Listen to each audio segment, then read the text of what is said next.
आप सभी को मेरा नमस्कार। मैं अभिषेक सिंह आपका स्वागत करता हूं। राउंड 1 अलॉटमेंट को लेकर बहुत सारे डाउट हैं, खासकर एक जो मेल आ रहा है जो कि ऑटोमेटेड मेल है फ़ी पेमेंट का, कि आपका फ़ी पेमेंट नहीं हुआ है तो आप उसको कंप्लीट करें। एक और बहुत सारे स्टूडेंट का डाउट है कि भैया हमारा पैसा कट गया है तो क्या अब वो पैसा कैसे आएगा, या क्या हमें दोबारा पेमेंट करना है, ये सारी चीज़ें।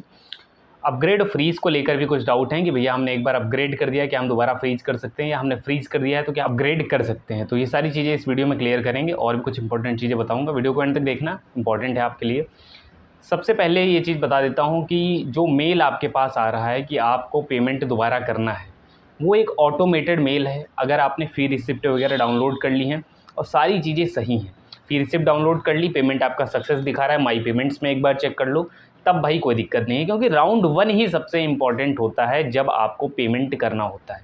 राउंड 1 में अगर पेमेंट नहीं किया तो आगे किसी में भी एलिजिबल नहीं होगे। मतलब फर्स्ट टाइम जो भी आपको अलॉटमेंट होगा उसमें आपको पेमेंट करना होता है, पहली चीज़, ठीक है। ऑटोमेटेड मेल है तो जिन्होंने कर दिया है, जिनका सब सही है, वो घबराए नहीं, उनका हो चुका है, ठीक है। एक और डाउट ये है कि भैया हमने पेमेंट किया, वो फेल दिखा रहा है और लेकिन हमारा पैसा कट गया है। तो भाई आप घबराओ नहीं, या तो आपका दिसंबर में रिफ़ंड हो जाएगा या बैंक से अभी भी हो सकता है, जल्दी भी हो सकता है, वो बैंक पे डिपेंड करेगा। लेकिन ये आपका पैसा मरेगा नहीं, पैसा कहीं जाएगा नहीं। या तो क्योंकि बीएचयू का सारा जो है एसबीआई से होता है, अगर आपने पेमेंट कर दिया है तो वो पैसा कहीं ना कहीं सेव हो गया है एक एज अ वॉलेट में, और आप उसको कभी भी वेरीफाई करके आप रिफ़ंड वगैरह ले सकते हैं, आप कंप्लेंट कर सकते हैं, इसकी कोई दिक्कत नहीं। आपका चाहे जितना पेमेंट फंसा हो वो सारा पैसा आ जाएगा। तो पहली चीज़, अब मान लीजिए पेमेंट किया, फेल हो गया, लेकिन पैसा कट गया, लेकिन आपको दोबारा करना है, पेमेंट आपको दोबारा करना पड़ेगा। क्यों? क्योंकि अगर दोबारा नहीं करते हैं वो सीट चली जाएगी, उससे ज़्यादा नुकसान आपका कुछ नहीं है, ठीक है। पैसा आपका आ जाएगा, बाद में आएगा, भले आएगा, लेकिन आपको जो पेमेंट है वो करना पड़ेगा, ये कन्फर्म है भाई। आपको दोबारा करना पड़ेगा, आपके 10,000 कट गए, दोबारा 10,000 करना पड़ेगा। तो 10,000 जो आपने कट गया, जो आपका फेल दिखा रहा है, वो आपका सेफ है, आप चिंता मत करिए, ठीक है। दूसरा, अपग्रेड और फ्रीज़ को लेकर बहुत सारे स्टूडेंट ये पूछ रहे हैं कि भैया कि अपग्रेड हमने लगा दिया है और अगले राउंड में क्या हमारी सीट चली जाएगी। तो पहली चीज़, अगर मान लीजिए आपने अपग्रेड लगाया, आपको नेक्स्ट सीट अलॉट हो गई, तो ये जो पुरानी वाली सीट थी ये चली जाएगी। अगले राउंड में जो नई सीट अलॉट हुई है वो अब आपकी मिलेगी।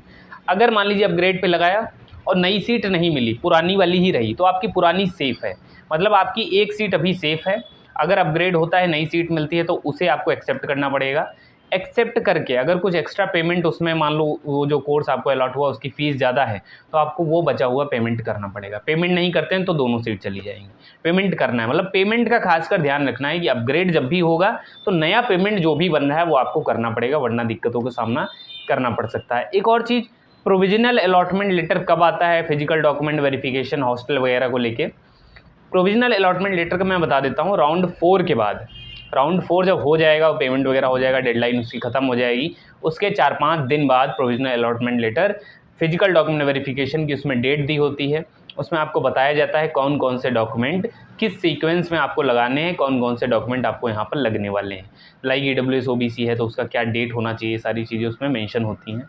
और फिजिकल डॉक्यूमेंट वेरिफिकेशन के 1 हफ्ते बाद लगभग आपकी हॉस्टल वगैरह की प्रोसेस स्टार्ट होती है। क्योंकि हॉस्टल क्या है, हॉस्टल अभी कुछ नहीं पता चलेगा। अभी जिनको राउंड 1 में अलॉट हो गया है, फर्स्ट प्रेफरेंस मिला है या उन्होंने फ्रीज़ कर दिया है, तो उनको अभी वेट करना है, उनको लास्ट तक वेट करना है। राउंड 4 की काउंसलिंग एंड होने दीजिए, लेकिन टाइम टू टाइम आपको हर एक राउंड में अपने पोर्टल को चेक करते रहना। ये सारी चीज़ें हैं, ये इंपॉर्टेंट चीज़ें जो आपको अभी ध्यान रखना। अभी आपको कुछ नहीं करना है, आराम से जो है आप अपना पोर्टल बस रेगुलरली चेक करते रहिए, कहीं कोई दिक्कत तो नहीं आ गई, ये सारी चीज़, ठीक है। बाकी चैनल को सब्सक्राइब करके रखें। बाकी जिसको भी पर्सनल काउंसलिंग प्रोग्राम में जुड़ना है उसमें आप जुड़ सकते हैं। एक व्हाट्सएप ग्रुप है जिसमें 420 मेंबर हैं जो एक दूसरे की हेल्प करते हैं, और मेरे से भी उसमें पर्सनल आप डाउट पूछ सकते हैं, लाइक चैट, व्हाट्सएप वगैरह, कॉल भी कर सकते हैं अगर कोई अर्जेंट हो। क्योंकि ये काउंसलिंग है, बहुत ज़्यादा इंपॉर्टेंट है, एक एक डाउट आपके क्लियर होने चाहिए। मात्र 99 रुपये में जुड़ सकते हैं। इंस्टाग्राम पे या टेलीग्राम पे या दिए गए ईमेल आईडी पे अपना नंबर सेंड कर सकते हैं, कहीं पे भी। इंस्टाग्राम बेस्ट रहता है, अगर आप चलाते हैं तो वहाँ से आप जुड़ सकते हैं, ठीक है।